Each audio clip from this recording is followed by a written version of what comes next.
গোবিন্দ সেবায় লাগতে গেলে আমাকে আবার কঠিন কঠিন পরীক্ষা দিতে হবে। তাই তুমি যখন আমাদের কঠিন কঠিন পরীক্ষা করো,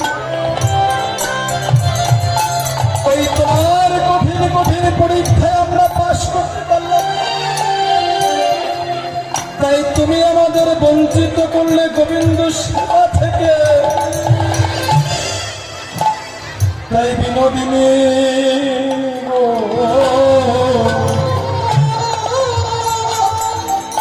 তাই আমরা তোমার চরণে প্রার্থনা জানাই, আবার যদি পৃথিবীতে কোনো কুলে জন্ম দাও, যদি ভগবান কোনো কুলে জন্ম দিয়ে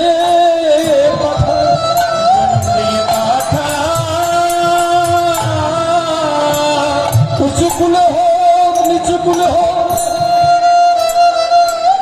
যে কুলে জন্ম দাও না কেন, একটাই নিবেদন তোমার রাতের রাঙা চরণে। ভগরাধে আবার যদি পৃথিবীতে কোনো কুলে জন্ম পায়, তুমি আমাদের কৃপা করো যেন দেহ গোবিন্দ সেবা।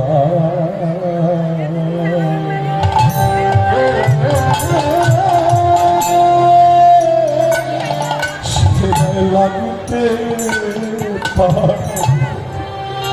রাধে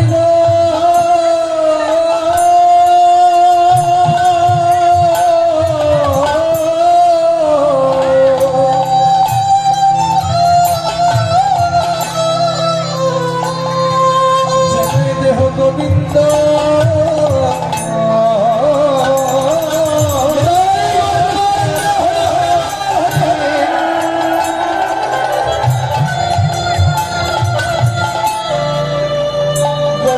সেবায় লাগাতে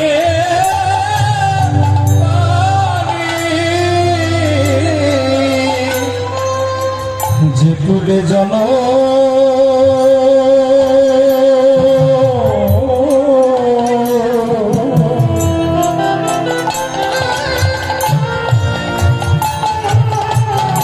আমার যে তুলে জন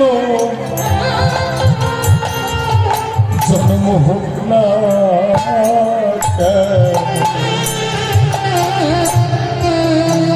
যেন দেহ গোবিন্দ সেবা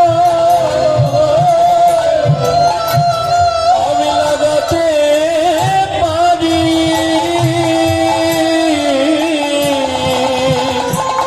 আমার যে তুলে গান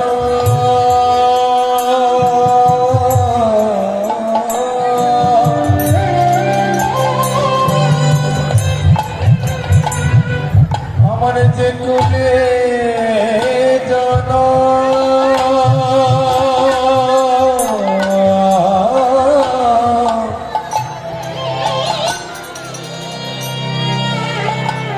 জনম হোক না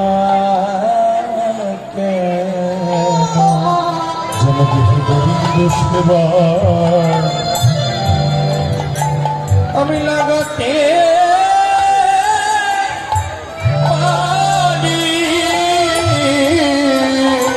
আমার হেলায় হেলায় গনাদিন বইয়ে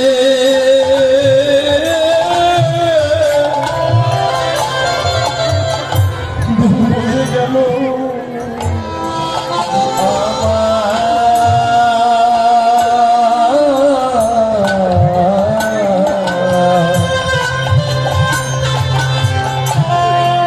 আমার যে হেলায় হেলা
আমার যে হেলায় হেলায়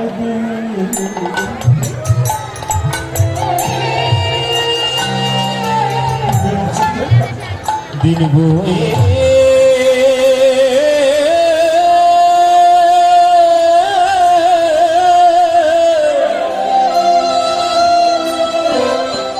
দিন চলে গেল দেহ গোবিন্দ হরিবল রাধারানী কাছে সখী ললিতা অভিশাখা এই যে চম্পক ফুল দিয়ে যে মালাটা গাঁথলো আমি মালাটা আমি গোবিন্দ সেবায় কেমন করে দেবো বল? আমার ঘর তো বাদিনীর ঘর, আমার ঘর হচ্ছে বাদিনীর ঘর। এই বাদিনীর ঘরে আমি মন ভরে কৃষ্ণ নাম করতে পারি না, আমি কৃষ্ণ নাম শুনতে পারি না, কৃষ্ণ পানে দেখতে পারি না। আবার এই বাহির থেকে যদি একটাবার ঘর থেকে বাহির গিয়ে যদি একটাবার কৃষ্ণ নাম বলিতে যায়, এই সারা গোকুলবাসী আমাকে ডেকে ডেকে বলে ওই দেখ, ওই দেখ মানে যায় কৃষ্ণ কলঙ্কিনী। সবাই আমাকে কৃষ্ণ কলঙ্কিনী বলে গালি দেয়। মায়েরা দেখেছেন আজকালকার যুগে মানুষ যখন ওই দোতলা একতলা বাড়ি করে না, বাড়ি করে যখন সুন্দর করে মোজাহিদ করে টাইলস করে বাড়ির মেন গেটে টাইলস লাগিয়ে বাড়ির নাম লেখে, লাগে না? মায়ের নামে হোক, বাবার নামে হোক, কিংবা ভগবানের নামে হোক, বাড়ির মেন গেটে নাম লেখে বাড়ির নাম। কিন্তু রাধারানী যে ঘরে বসত করে সেই ঘরটার নাম কি জানেন? ওই বাড়ির সামনে টাইলস করে লেখা আছে ওই ঘরটা হচ্ছে বাদিনীর ঘর।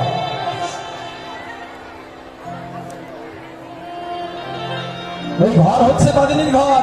আর ওই বাদিনীর ঘরে জটিলা, কুটিলা, আয়ান ঘোষ সদস্য সংখ্যা। মহাজন বললেন ওই ঘরটা যেমন বাদিনীর ঘর, প্রত্যেক ভক্তের এই ঘরটা হচ্ছে বাদিনীর ঘর। আর এই ঘরে মায়া হচ্ছে জটিলা, কাম হচ্ছে ভক্তের কুটিলা, আর ওই যে অহংকার, এই অহংকার হচ্ছে আয়ান ঘোষ। এই মায়া, কাম, অহংকার, জটিলা, কুটিলা, আয়ান ঘোষ, এই তিন বাদিনী ভক্তের ভক্তিরূপা এই রাধারানীকে। প্রত্যেকটা ভক্তের হৃদয়ে সেই ভক্তিটা হচ্ছে রাধারানী। প্রত্যেকটা ভক্তের ভক্তি এখানে আটকা পড়ে আছে। অনেকে কৃষ্ণ নাম শুনে নয়নে জল আসে না, কৃষ্ণ নাম বলতে নয়নে জল আসে না, কেন জানেন? এই যে ভক্তিরূপা সেই রাধারানী এই ঘরে আটকা পড়ে আছে। কেন? ওই মায়ার হোক, কামের কারণে হোক, অহংকারের কারণে হোক, এই তিন বাদিনীর কারণে ভক্তের হৃদয়ে ভক্তির উপর রাধারানী আটকা পড়ে আছে। তাই ভক্তরা প্রাণ ভরে কৃষ্ণ নাম বলতে পারে। এ জগতে কোনো সদ্গুরুদেব তিনি পারেন সেই ভক্তের মায়াটাকে দূর করতে, সেই ভক্তের অহংকারকে নাশ করার শিক্ষা দিতে এবং সেই ভক্তের প্রাণটাকে প্রেমের রূপান্তর করতে পারে। যদি কোনো গুরুদেবের সঙ্গে আশ্রয় করতে পারেন, সেদিন এই ভক্তের হৃদয় মন্দিরে ভক্তের ভক্তির উপর রাধারানী প্রকট হয়ে যাবেন। তাই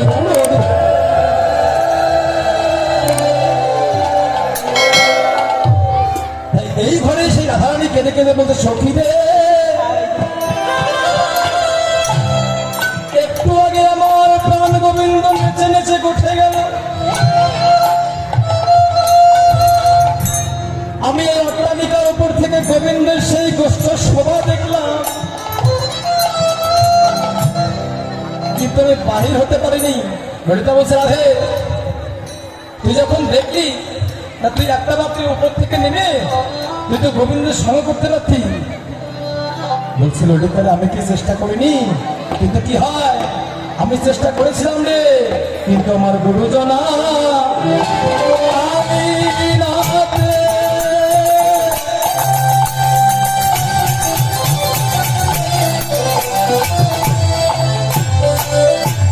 আমি না পারিলাম বাহির হতে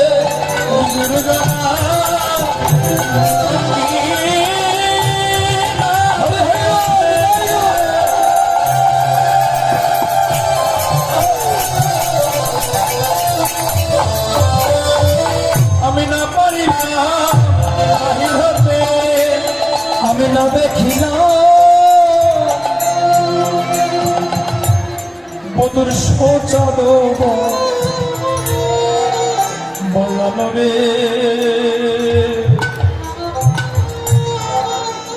আমার ভাগ্য হলো না কেবল আমার ভাগ্যে হলো ওই বধুর চাঁদ বদ নরসল করা আমার আর ভাগ্য হলো না বধু আমার নেচে নেচে দেখে গেল কিন্তু এখন এই মালা আমি কাকে নিয়ে পাঠাই বলতো মায়েরা এমনি ভাবে বলতে বলতে ওই পথ ধরে যাচ্ছিলেন সখীদের মধ্যে অন্যতম সখী যার নাম হচ্ছে তুলসী আর তুলসীকে দেখতে পেরে লড়িতে ডাকছে তুলসী তুলসী তুলসী ছুটতে ছুটতে ছুটতে এসে বলছে রাধে তুই এমন করে ডাকছিস কেন বলছে বস না বস বস বস না তোর সাথে মধুর কথা বলবো সেই তুলসীকে সঙ্গে নিয়ে এবার রাধারানী বলছে সেই মধুর কথা কৃষ্ণ কথা কেমন ভাবে রাধিকার বসে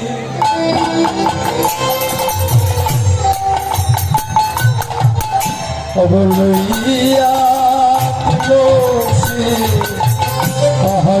মধুর কথা রে মধুর কথা পশি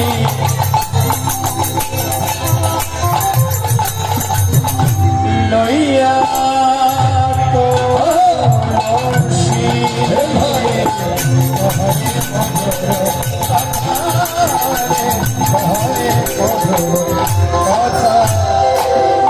বলছে মধুর মধুর মধুর কথা মধুর মধুর মধুর কথা যে কথা শুনলে জুড়ায় মনের ব্যথা মধুর মধুর মধুর কথা কথা শুনলে জুড়ে মনের ব্যথা মধুর মধুর মধুর কথা মায়েরা যে কথা শুনলে জীবের আধ্যাত্মিক আদি দৈবিক আদি ভৌতিক এই জিতাব যারা জড়িয়ে যায় সেটা হচ্ছে মধুর কথা কৃষ্ণ কথা সেই কৃষ্ণ কথা বলছে তুলসীকে আর বলতে বলতে তুলসী বলছে তুলসী এই দেখ এই যে মালাখানা গাঁথলাম এই মালাখানা তুই একটা বার পারবি তুই জানা কোথায় ওই কাননে গমন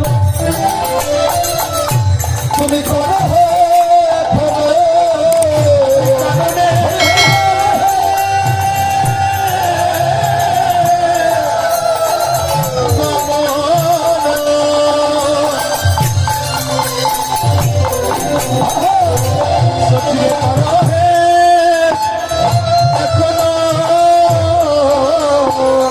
আমার নাগর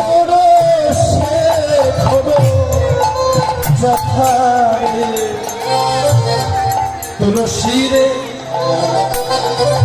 এখন তো মধ্যাহ্নকাল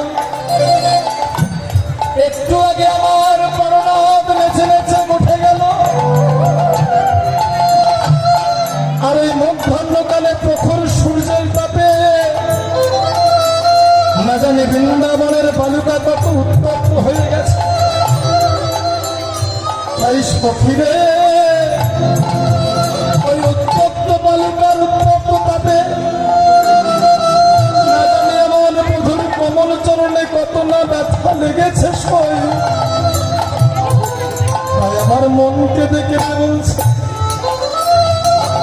ওই কোঠে গিয়ে আমার গোবিন্দ বুঝি সুখে নয় তুলসী